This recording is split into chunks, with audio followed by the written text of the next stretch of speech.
Hello viewers, কেমন আছেন সবাই? আশা করি অনেক ভালো আছেন। সো আজকের যে বিষয়টা নিয়ে আলোচনা করব সেটা হচ্ছে মার্কেট স্ট্রাকচার এবং মুভমেন্ট।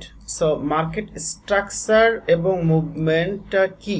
প্রথমে মার্কেট স্ট্রাকচারটা কি সেটা বোঝার চেষ্টা করি।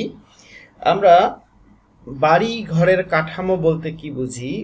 যদি আমরা দেখি যে এটা হচ্ছে এরকম একটা বাড়ি, এখানে জাস্ট আমি বোঝানোর চেষ্টা করতেছি। এটা এরকম একটা বাড়ি, দ্যাট মিন্স আমরা বুঝবো যে এই বাড়িটা হচ্ছে তিনতলা বাড়ি। তার মানে আমরা কিভাবে বুঝলাম এটা তিনতলা বাড়ি? এটার স্ট্রাকচার দেখে আমরা বুঝেছি যে এটা তিনতলা বাড়ি। আবার যদি আমরা দেখি যে এরকম একটা ঘর দেখতে পাই, তাহলে আমরা অবশ্যই বুঝতে পারবো যে এই ঘরটা হচ্ছে একটা কুঁড়ে ঘর বা টিনের ঘর। সো আমরা কিভাবে বুঝলাম? এটার স্ট্রাকচার দেখে বুঝলাম, এবং এই স্ট্রাকচার দেখে আমরা অনেক কিছুই বুঝে ফেললাম যে এইটা ঘর এবং এইটা ঘরের মধ্যে পার্থক্যটা কি। সো এবং এইখানে এটা হচ্ছে স্ট্রাকচার দেখেই বোঝা গেল যে এই ঘরের বাসিন্দারা কেমন হতে পারে, তাদের নেচার, তাদের বিহেভিয়ার, এবং এই ঘরের বাসিন্দাদের আচার ব্যবহার, বিহেভিয়ার, তাদের লাইফস্টাইল কিরকম হতে পারে। সো আমরা ইজিলি বুঝতে পারলাম কিভাবে, কেননা আমরা স্ট্রাকচার দেখে বুঝে ফেললাম এটা হচ্ছে একটা কুঁড়ে ঘর আর এটা হচ্ছে একটা বিল্ডিং, তিনতলা বিল্ডিং। সো আমরা এই যে এভাবেই আমরা মার্কেটের স্ট্রাকচার দেখে মুভমেন্টটা আমরা ইজিলি বুঝতে পারবো। সো বিভিন্ন ধরনের মার্কেট আছে, বিভিন্ন ধরনের মার্কেটের মুভমেন্ট আছে। সো আমরা স্ট্রাকচার দেখে বুঝতে পারবো যে অ্যাকচুয়ালি কোন মার্কেটের মুভমেন্ট কিরকম। সো যেমন আমরা এখানে বুঝে ফেললাম যে এটার স্ট্রাকচার দেখে যে এটা কুঁড়ে ঘর, এটা তিনতলা বিল্ডিং। সো এখানকার মানুষের আচার ব্যবহার, খাওয়া দাওয়া, চলাফেরা, লাইফস্টাইল কিরকম হতে পারে, কাপড় চোপড়, এখানে মানুষের খাওয়া দাওয়া, চলাফেরা, তাদের লাইফস্টাইল কিরকম হতে পারে।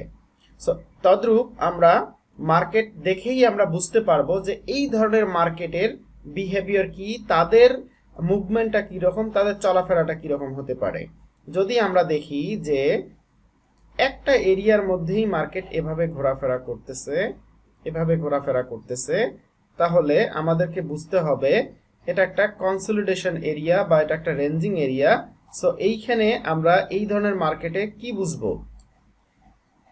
এটা যদি আমাদের একটা সাপোর্ট হয়, এই সাপোর্ট লেভেল থেকে মার্কেটটা বারবার আপে যাচ্ছে। এখান থেকে এগুলো হচ্ছে বায়ার্স, আমি গ্রিন দিয়ে ড্র করতেছি এখন। এগুলো হচ্ছে বায়ার্স, আবার এগুলো হচ্ছে বায়ার্স, এগুলো বায়ার্স,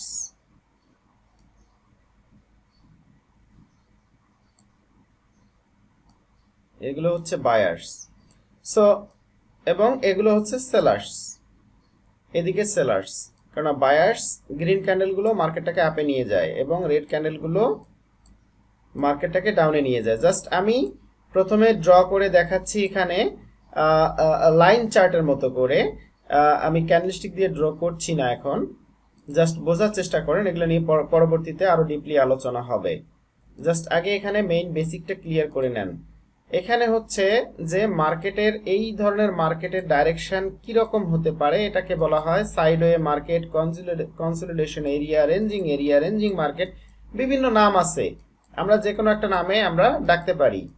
সো যদি আমরা এটা যদি দেখি যে এ ধরনের মার্কেট মুভমেন্ট করতেছে sideways, side by side, so আমরা এই মার্কেট সম্পর্কে কি ধারণা পেলাম?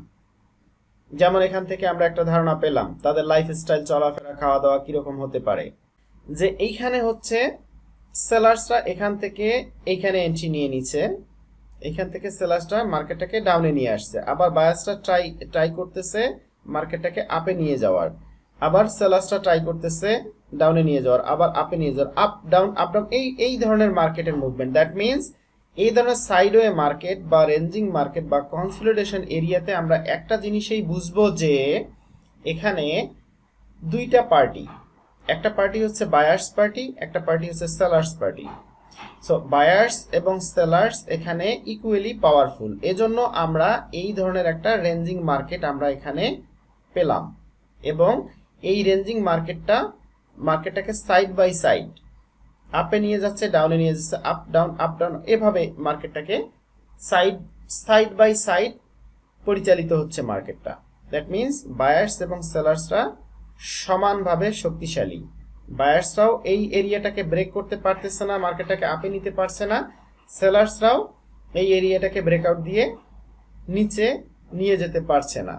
সো অনেক সময় আমরা এই সেম সিচুয়েশনটাই দেখতে পাবো, আর ম্যাক্সিমাম সময়ই আমরা একই রকম পাবো, মাঝে মধ্যে একটু ব্রেকআউট পাবো, উপরে ব্রেকআউট দিবে বা নিচে ব্রেকআউট দিবে, এভাবে ব্রেকআউট দিয়ে আবার এখান থেকে আবার আপে যাবে, আবার উপরে ব্রেকআউট দিবে, এভাবে ব্রেকআউট দিয়ে উপর থেকে আবার নিচে চলে আসবে। মানে একটা রেঞ্জের মধ্যেই ঘোরাফেরা করবে, এটা কোনো একটা দিকে ব্রেকআউট দিবে না। হ্যাঁ দিবে, যে কোনো সবসময় তো মার্কেট এভাবে চলবে না, বছরের পর বছর তো মার্কেট এভাবে চলবে না, মাসের পর মাস, কেননা যে কোনো একদিকে যে কোনো সময় গিয়ে বায়ার্সরা স্ট্রং হবে কিংবা সেলার্সরা স্ট্রং হয়ে মার্কেটটাকে আপে কিংবা ডাউনে নিয়ে যাবে। সো আমাদেরকে এটাই ধারণা করতে হবে, এই ধরনের মার্কেটে কোনো একটা পার্টি স্ট্রং না, দুইটা পার্টি সমানভাবে সমশক্তিতে বিরাজ করছে। সো এই জন্য আমরা এই মার্কেটটাকে রেঞ্জিং মার্কেট বলবো, কনসলিডেশন এরিয়া বলবো, বা সাইডওয়ে মার্কেট বলবো। সো এটা হচ্ছে সাইডওয়ে মার্কেটের স্ট্রাকচার। আর একটা হচ্ছে মার্কেটটা যখন এভাবে চলবে, যে কোনো একটা লেভেল থেকে মার্কেটটা যখন এভাবে চলবে,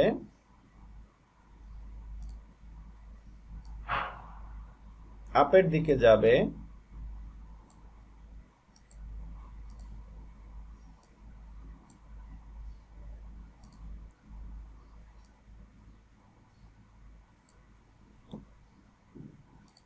তাহলে এই মার্কেটটাকে আমরা বলবো ট্রেন্ডি মার্কেট।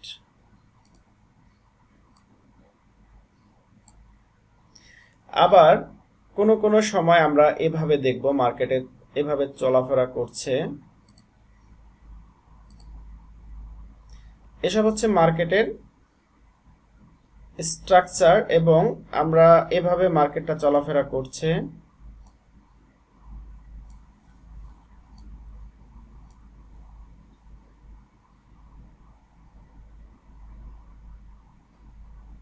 এটাকে আমরা বলবো চ্যানেল। সো মার্কেটের মুভমেন্ট বিভিন্নভাবে হতে পারে, এটাকে চ্যানেল বলবো, এটাকে সাইডওয়ে বলবো, বা রেঞ্জিং বলবো, এটাকে ট্রেন্ডি বলবো। এবং অলওয়েজ আমরা মনে রাখবো একটা জিনিস, যে আমরা আমাদের প্রফিটেবল ট্রেডিং যদি করতে চাই তাহলে অলওয়েজ এই ধরনের ট্রেন্ডি মার্কেট সিলেক্ট করব, এবং ট্রেন্ডি মার্কেটের উইনিং রেশিওটা অলওয়েজ আমরা ভালো পাবো। সো এই বিষয়গুলো নিয়ে আমরা পরবর্তীতে আরো ডিটেলস আলোচনা করব। আশা করি আপনারা মার্কেটের স্ট্রাকচার কি এটা সকলে বুঝতে পেরেছেন।